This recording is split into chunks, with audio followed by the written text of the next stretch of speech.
My husband had a painful red lump on his shin for 6 weeks. 3 doctors looked at it and not one of them asked him about his Crohn's disease. Hi, I'm Kate, and today we're talking about the skin complications of Crohn's disease that get missed, sometimes for months. So if you or someone you love has IBD and something strange is happening on your skin, this video could save you a very long diagnostic detour. Now, my husband had a red lump on his shin. It was red, pretty lumpy, and it had been there for a little while. So we thought we'd mention it at a GP visit. 6 weeks later, someone finally connected the dots that, maybe it could have something to do with Crohn's disease.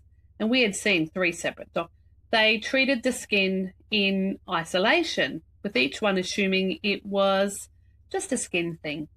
So what happened after that 6 weeks period was someone finally asked the right question, and that changed everything.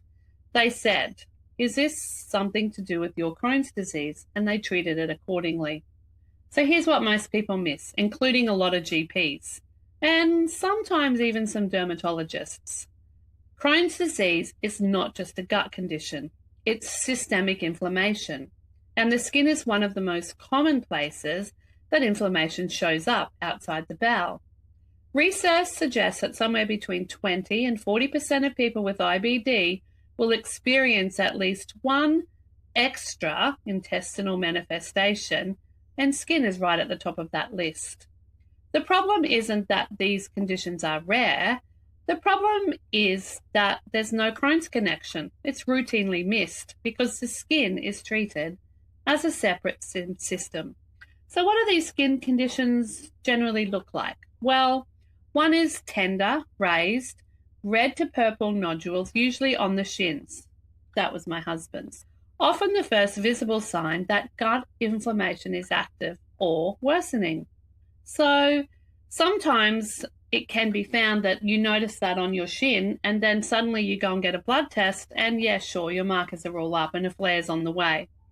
The other one is a rapidly ulcerating, painful skin wound that looks infected but doesn't respond to antibiotics because obviously infection isn't the cause, it's inflammation. So it looks like a spider bite or an infected wound. And the fact that it looks like an infected wound and that is treated as such is the most dangerous assumption. So doctors keep missing the connection. So why? Well, specialists see their system. Skin doctors treat skin. GI doctors treat the gut. And no one is asking the one question that bridges both. My husband's 3 doctors, they focused on different things. They were like, oh, maybe it's from this, maybe it's from that. Maybe it started as an allergic reaction to some cream you're using. You know the story. So the diagnostic delay actually costs a few things. First of all, you get the wrong treatment, and therefore the wound dramatically gets worse, which causes weeks of delay and unnecessary pain and even possibly scarring. So the one question to ask any doctor you see, if you notice there's a skin lesion and you have IBD, you must ask them out loud and directly. Could this be related to my Crohn's or colitis? And make sure you get them to document that you asked the question. So my husband now, his skin is clear. His Crohn's is pretty well managed. He's been 20 years flare-free. And his day looks pretty good day to day. So if someone had got onto this skin problem earlier, he wouldn't be now facing the fact that on one of his shins, he's got quite a lot of scarring. And okay, sure, it doesn't really matter. But you know when something happens and they're like, well, that could have been avoided.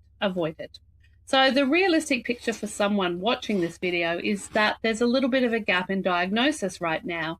And the important thing for you is to ask your doctor, the GP, whoever you're seeing about the skin problem, could this be to do with my Crohn's disease or colitis?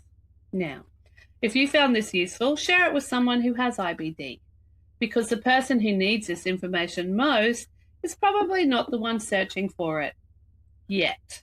I'll see you in the next video and have a beautiful day.